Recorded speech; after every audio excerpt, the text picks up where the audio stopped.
Hello friends, आपण को मो चैनल में स्वागत जनाऊँगी। आपण को ये वीडियो रे मु कहबी पीएम किसान योजनार नेक्स्ट इंस्टॉलमेंट केबे आपण को मिलिबो। पीएम किसान सम्मान निधि योजनार आगामी 17 इंस्टॉलमेंट जोटा आसबार अच्छी से 17 इंस्टॉलमेंट कौ मासरे आपण को मिलिबो एहा विषय रे आपण जानि रखंतु।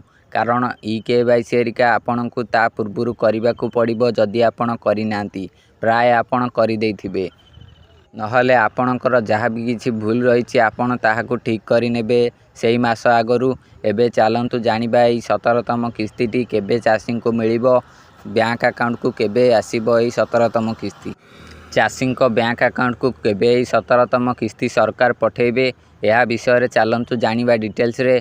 यह पूर्व आपण वीडियो को गोटे लाइक करी चैनल को सब्सक्राइब करंतु।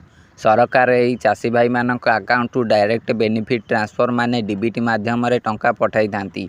आपणकर जदि डीबीटी एक्टिव नथिबो तेबे आपणकु सरकार देइथिबा पेमेंट आपण को रिसीव होई परिबो नाही, आपणकर बैंक अकाउंट को आसीबो नाही।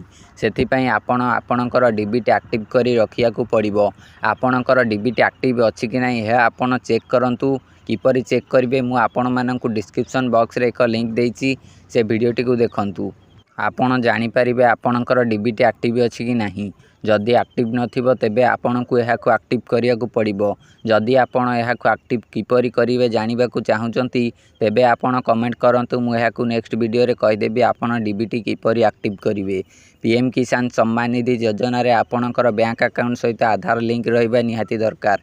ए पीएम किसान सम्मान निधि योजना रे गोटे वर्ष रे 6000 टंका चाषी को पेमेंट मिली थाए। यही 6000 टंका को 3टी किस्ती माध्यम 2,000 करी चाषी अकाउंट को ट्रांसफर करती सरकार। जदि आपण यही टंका पाइया चाहूँगी तेबे आपण डीबीटी एक्टिव करी रखंतु। एबे चलतु जानिबा 17तम किस्ती केबे आसीबो। 17तम किस्ती प्राय जून मासरे आसीबो।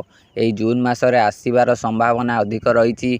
आपण को जून मास आगरू आपणकर डीबीटी एक्टिव करी रखिया को पड़िबो। आपणकर आधार सहित बैंक अकाउंट लिंक करी रखिया को पड़िबो। जदि आपण एपरि न करिवे तेबे आपण पीएम किसान योजनार 2000 टंकार लाभ नहीं परिवे नाही।